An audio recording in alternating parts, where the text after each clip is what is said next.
Michael Yardney here for the next Rich Habits, Poor Habits webcast. Hello, Tom Corley. Hey, Michael, how are you? It's good to be back on. Fantastic. Now, Tom, a lot of people say rich people are lucky. Oh, look how lucky he is. He's got a lovely car or lives in a great mansion. And others are saying, well, no, it really isn't luck at all.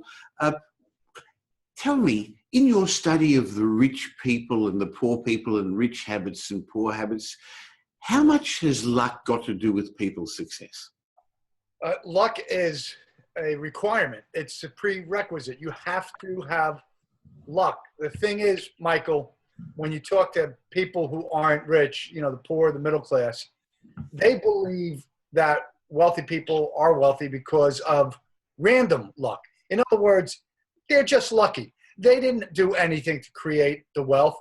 They just got lucky. They were in the right place at the right time. But here's the silver bullet to all of this. The poor people are right. They got lucky, but they're wrong. It wasn't random luck. It was something that I call opportunity good luck. They did certain things, Michael, every single day that created the opportunity for good luck to occur.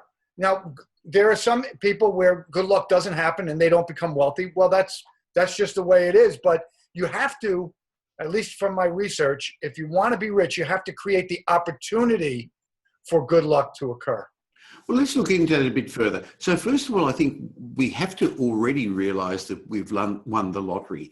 If there was such a thing as a lottery ticket in life and you had the opportunity to get a ticket, we've actually picked a winning ticket because we're living today in the best time in humanity, and the majority of our viewers and listeners are in the United States and in Australia and in Europe, in developed countries that are wealthy countries where we're living longer, we've conquered disease.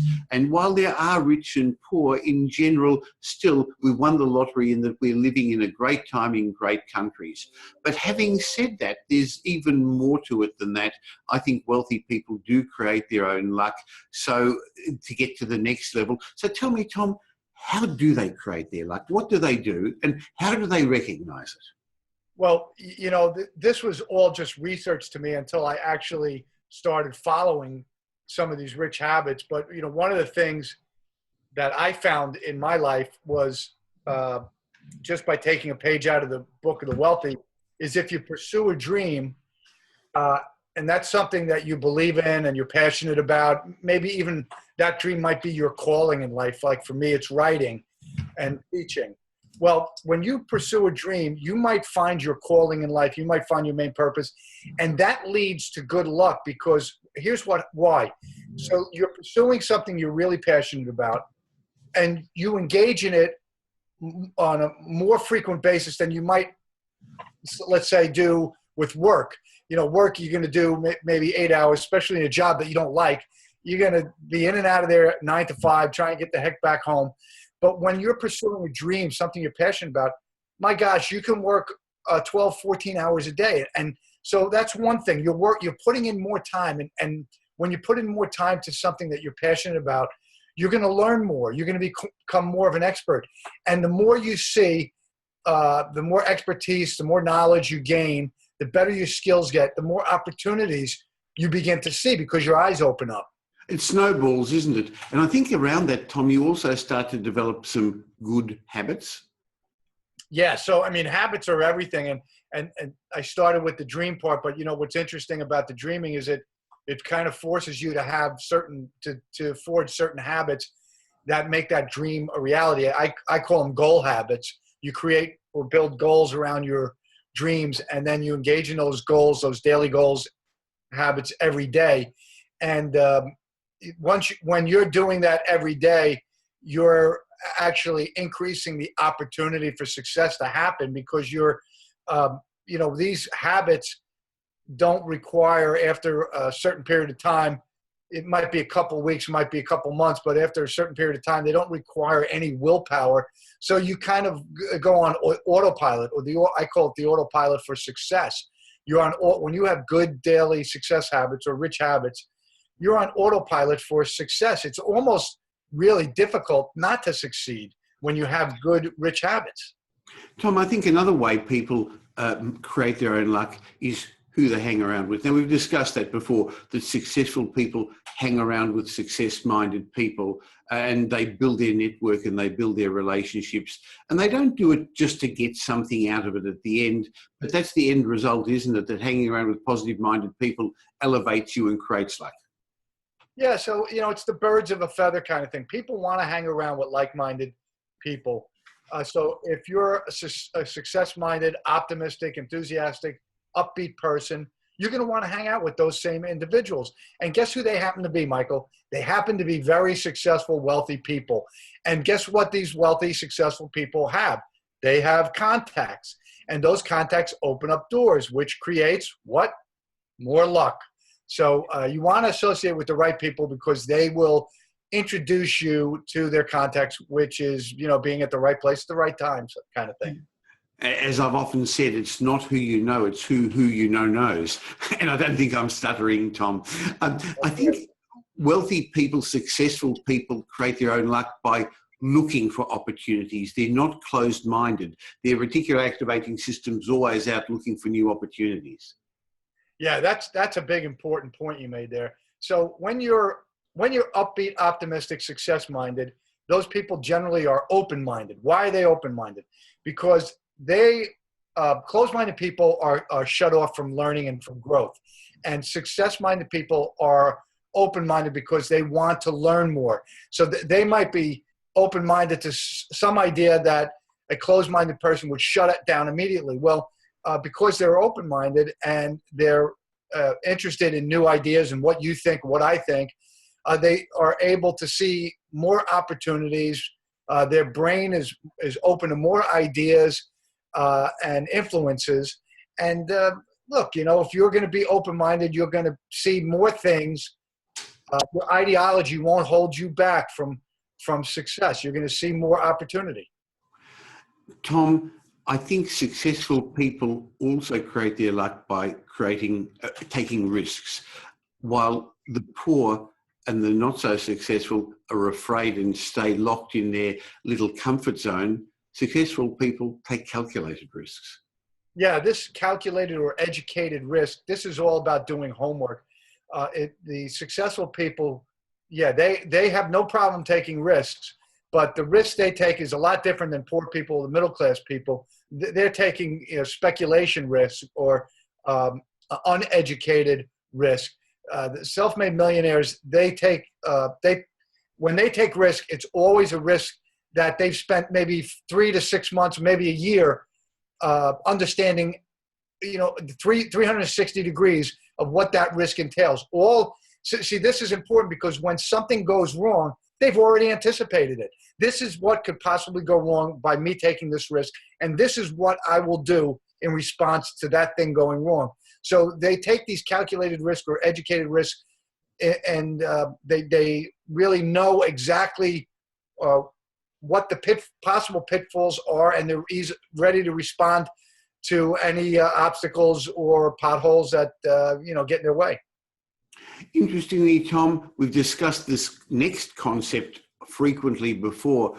Wealthy people create their own luck by having mentors who see their blind spots, who have transformational conversations with them, who they can point in the right direction. And I guess their mentors also have their own network of people too.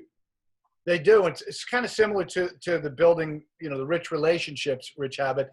In this case, the mentors have a little bit more skin in the game because they've invested a part of their lives in mentoring somebody. So they're looking out for this person. They're actively participating in that person's success.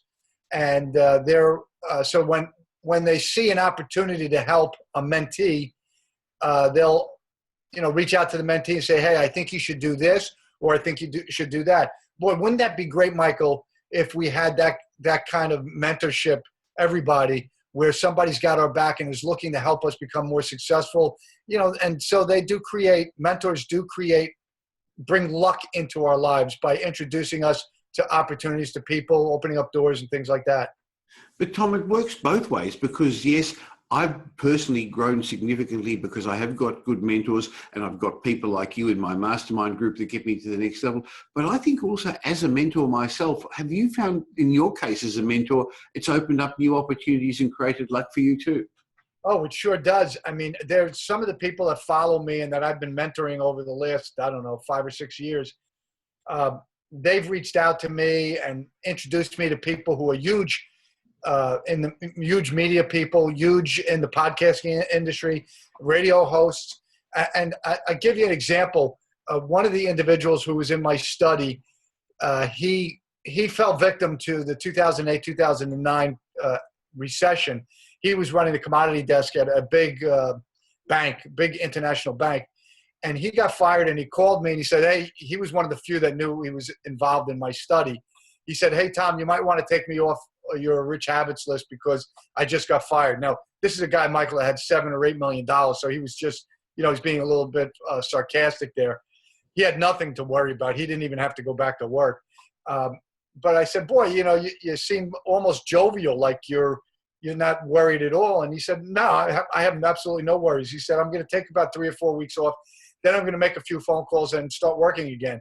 Well, I'll be damned, Michael, if about a month later he calls me and he said, yeah, I'm going to start this Monday. I'm working at a big bank, going to be working on their commodity trading desk. And I said, how did that happen? He said, oh, all it took was one phone call. One phone call, Michael. Who did he call?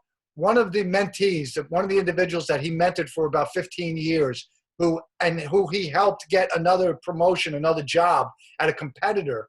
That guy hired him on the spot. He said, the guy said to him, I don't even have a position for you, but I'll hire you on the spot. I can only pay you $300,000 a year, but you can make maybe $600,000, which was about $400,000 less than he was making. And he said, that's great. I look forward to working with you again.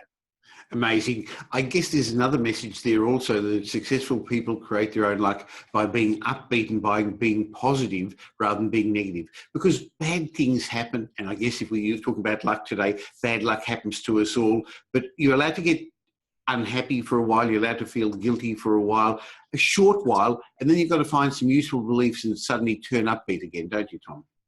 Yeah. This is a common thread among all of the self-made millionaires. They all had the same positivity, the same upbeat mindset. And I think that it's a prerequisite, Michael. You have to have it, because if you are looking always for the good in things, enthusiastically pursuing things and looking for opportunities and success, you're going to be turning over rocks that could help you down the road. So if you're negative, you're going to say, oh no, I'm not going to turn over that rock. I'm not going to call that person. Why bother? The successful people say, oh no, man, I'm going to call Michael right away because he might be able to help me. In fact, I'll bet you Michael's going to be able to help me. It's just a different attitude. It is a very different attitude. So yes, we'll all at times feel a little bit negative, feel a bit bad, but then what you've got to do is see, well, what useful belief can I get out of this? It is not useful to feel negative in the long term. So if bad things happen, I've lost my job, as you said an example a moment ago. Well, what's useful about this? Hey, the useful belief is that I've got opportunities to find better jobs. Who am I going to contact? Who am I going to ring? I think the other things I'd like to finish on today, Tom, are the concept that people create their own luck because they're focused and they're persistent. They keep going. That creates luck, doesn't it? It sure does. I always say that good luck finds the persistent, and quitters never get lucky because quitters never grow. They never expand their knowledge. Their skill sets get stuck. So people that are persistent. In fact, I was writing an article for Business Insider about this today, and one of the things that I wrote was about how certain employees make themselves indispensable. And one of the individuals in my study who was very wealthy, he worked for a big company, and he, when everybody else wasn't getting promoted, they would leave the company and say, hey, I deserved that promotion. I didn't get it, so I'm leaving. He stuck around because he said, eventually they're going to have to give me this promotion, the job that I want. Because I'm really good at what I do, and I'm just going to be persistent. And he got the promotion, he got the job, and it ended up making millions and millions of dollars as a result. So you have to be persistent. Good luck finds those who never quit. That's a good point, Tom. I think the other thing is that everything that is easy today was hard once. So that's how persistent gets you to the next level. Nothing comes easy. And if it does, it actually isn't worth it while or worth anything. But on the other hand, if you're persistent, what starts as being difficult eventually becomes easy and you can develop good habits around it. So Tom, in summary, what I think we've both just said is that wealthy people are lucky, but it's not random luck. They've created their own luck by having good habits, good network of people, and working hard at it. The harder you work, the luckier you are, Tom. Yeah, it's a process, Michael. Success is a process, just like poverty is a process. And for poor people, their process works. It's very successful. And I'm telling you, this rich habits process works. It's very successful. Well, I guess that's a good lesson to finish off on. Look at your life, see what's happening, and your life today is a result of all the things you're doing and the way you're thinking and your habits. And 3 and 4 is always going to equal 7.